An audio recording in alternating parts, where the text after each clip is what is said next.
Qualche bicicletta che sfreccia nel centro cittadino, pedoni solitari e turisti.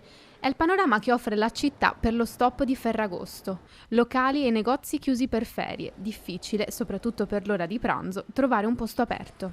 Sì, è un po' difficile, stiamo girando da mezz'oretta e di locale in locale, di chiusura in chiusura, speriamo di trovare qualcosa. È da una mezz'oretta che giriamo per cercare un posticino dove mangiare una semplice pasta asciutta o qualcosina e stiamo avendo difficoltà, quindi sì, per chi è rimasto in città magari diventa un po' un peccato, ecco. Per i residenti non una bella presentazione della città. Secondo me lascia il turista perplesso perché se non sei aperto in questi giorni qualcuno magari 2 domande se le fa, la prossima volta non torna. Quei pochissimi aperti naturalmente sono presi d'assalto.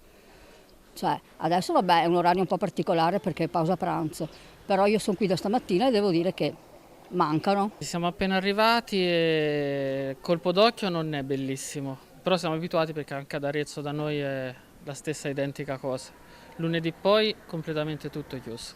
Ci si adatta. Sì, in qualche maniera si fa. Ferragosto colpisce tutti, non c'è dubbio, però ci siamo noi turisti che ci muoviamo. Qualche volta quando troviamo i negozi chiusi ci dispiace, però ci rendiamo conto che è normale. Però una città turistica dovrebbe pensarci. Parere diverso, quello dei turisti stranieri.